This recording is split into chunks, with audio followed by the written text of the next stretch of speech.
Hi, Ju.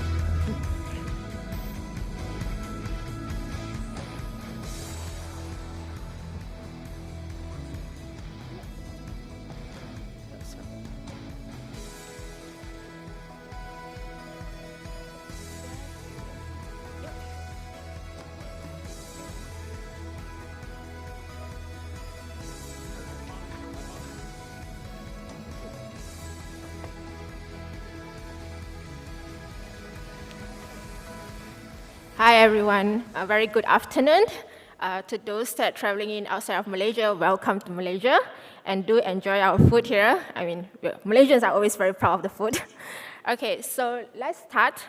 While I was working on the deck, I thinking of what the title that I want to put in, because I want to make it resonate with myself and also convey the message that I want to send through in my session. So it's Radio Beyond Boundaries because it resonates with me. For the past month, I've been in Singapore. And it's nice that while I'm in Singapore, I'm still able to actually listen to Malaysia radio stations because that gives me the home feel.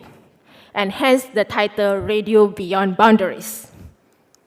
So the agenda for today, I'll be covering 3 markets, which is Malaysia, Australia, and New Zealand. I'll be giving an overview on the post-pandemic listening behavior. But let me be very honest here.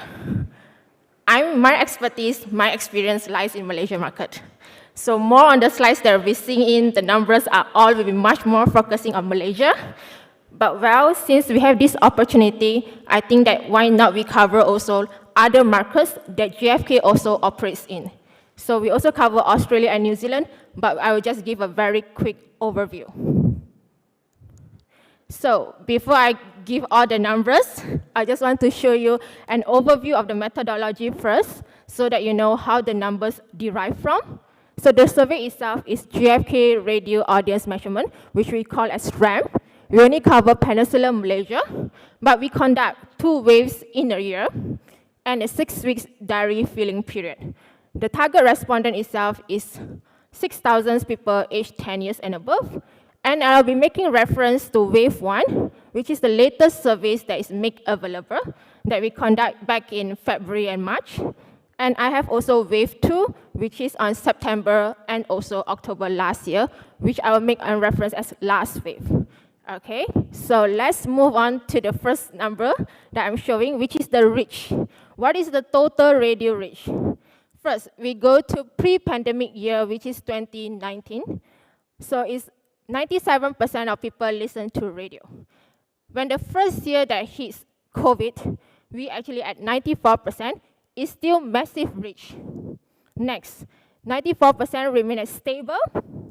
Then last year, when we have less harsh on the movement restrictions, end of last year, the listeners rebound and now it's 96%. So how about this year? We have 96% of people actually continues to listen to radio in a week. Not just reach, but also higher time spent listening. Next, we look at who are listening. From profile-wise, we don't see much difference in terms of this wave or last wave. The key demographics-wise, I'll go by gender, region, age, and also the working adults.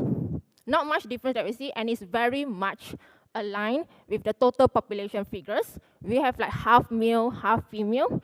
Age-wise, is towards 40 plus, the majority. In terms of region, Central has always the highest population in Malaysia, and that also accounted for the highest number of listeners. And we have more on the working adults, which is more than half of it. Next. I think this is good news. Radio listeners has actually increased across all locations compared to last wave. And the one that I want to emphasize, if you look at in-car listening and elsewhere listening, it has actually reached to the same level that we have in pre-pandemic year. And also, furthermore, next thing I want to emphasize is the home listening. So that's like, you can see from pre-pandemic year, we have like increase of home listeners. And next, I'm going to show what makes actually people listen to radio at home, not just in car, but also at home. So the first key drivers, we always know radio is famous for entertainment, audio, right? But not just that. Listeners are also looking to seek information when they are at home. So 70% say they get information on current news, issue, and trends. 42% say they want to be part of the discussion. Next, it's also about multitasking. That's the beauty of radio. You can listen to the radio while you're doing other stuff, and now when more people are working from home, they are doing exactly the same. Listeners still continue to tune in when they are working. So I guess that's another beauty of radio nowadays. We're not just on FM, but also other platforms. And hence, that's why I also able to also listen to the radio while I'm in Singapore. I mean, majority of listeners still listens to FM. I mean, in Malaysia, we know that we always commute via cars. So FM is still the most popular even at home. But the good news is that we have on TV, mobile phone, and also tablets. So that's where we can see listeners are actually listening anywhere and anytime. So because of after pandemic, we can see during the post-pandemic, because the country is opening up, people are traveling in the car, even during weekend, they go for outings, and that's the good news, because both weekday and weekend actually shows an increase in the number of listeners. So why do people listen during the weekend? The lifting of travel restrictions across the country have helped drive radio consumptions. And we have collected some feedback from the listeners on what actually they are doing during the weekend, because they said they listen to the Raya songs, play on the radio. They also travel with radio turned on in the car. And good news is nearly 7 in 10 radio listeners were spending more of the same eating out. So when they are traveling, they are outside, they listen to the radio. So now we look into the shape of the day. So the peak still remains the breakfast and the drive, which is the weekday. Highest peak is at 8 a.m. in this current wave. But what I want to emphasize is listeners are also increased during the morning and also the evening time. So listeners are now spread throughout the day. So it's also popular in the off-peak day parts. So if you're looking at numbers-wise, you can see among people 10 plus millennials are also increased during the off-peak day parts, which I define as during 10 a.m. to 2 p.m.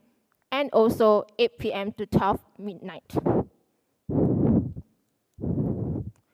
So that's about from RAM, but I love these studies. We have another studies called Radio Insights. So Radio Insights tells us about why people are listening to the radio. Why radio is still relevant. I guess people want to know not just a reach, the time span, but also to know why. So I just give an overview again. We have this study called Radio Insights, which the objective is to study why actually people are listening to radio, the sentiments of it. The survey market, we cover Peninsular Malaysia and East Malaysia. The target itself, we cover 15 to 49 years old among the 1,200 respondents. So throughout the studies that we have done on Radio Insights, we have always collected verbatims on exactly why are you listening to radio. I can access to the radio at home compared to when I'm in the office. Listening to radio while doing housework, we talk about multitask here. To discover nice and new songs on radio. And lastly, get to know the latest news. So I guess the love of radio still prevailing. Radio, we know about, is all about emotional connections. It's again what I mentioned about, is the love for the radio. It actually shows us connected. It built the emotional connections. 70% help them get into a better mood or happier. So most of here, you can see that more than half listeners agreed that radio somehow built the connections within them, keeping the community together, even during the pandemic or crisis that is happening. This is good news. We know with the advancements of digital, people are on the internet, but people can be on the internet and radio at the same time. 81% of millennials are listening to radio and surfing the internet at the same time. So we talk about greater number of eyeballs and ears. And if we look at the shape of day, 49% actually listen to the radio and surfing the internet at nighttime. Radio is on social media. I guess this is not new. It's more than just on-air interaction. It's plus on-air, and now it brings to online. But what we are looking at here now is they are spending more time. It's not just they are on social media, they're actually now heavily involved on the engagements with the radio stations online as well. So if you talk about activities, first, radio becoming more visual. 63% actually see video or photo posted by radio stations. And we talk about being part of a discussion. 56% read or comment on music. And lastly, 46% actually sharing their experience. Yep. We know about, I guess, just now we mentioned about radio as a trusted source of news. But radio also a key source of delivering other valuable information. 59% said that radio gives them ideas and inspiration. So it's not just about news, but also ideas and inspiration about what to do. And we have more than 2 in 5 also agreed that radio let them aware of the advertisements that are happening in conjunctions of any campaigns. So this talk about radio uplifting awareness. So that's about Malaysia. Now shall move to Australia, but it's just a very quick overview. So first, when Australians listen to the radio. So during post-pandemic, we see that there's an increase in breakfast segment, drive segment, evening segment, as well as weekends as well. If we look into where they listen, post-pandemic, there's an increase of car listeners and also work listeners in terms of share of listening following the post-pandemic. If we look into how listen, there's an increase of FM radio plus DAB+. Next, New Zealand.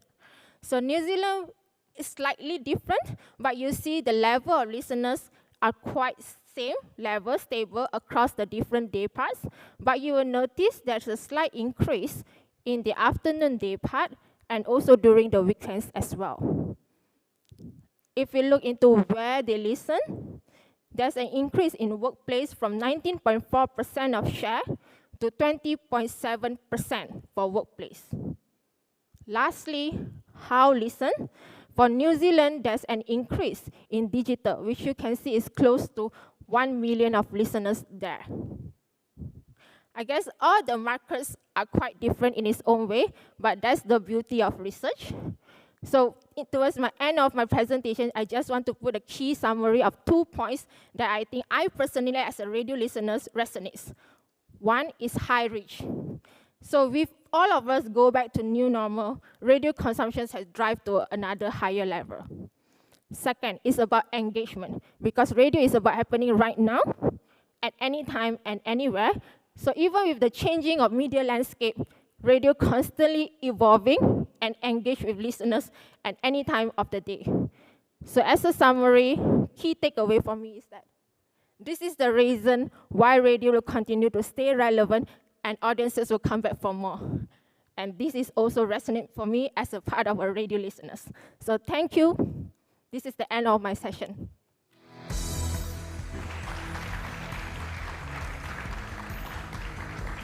Thanks.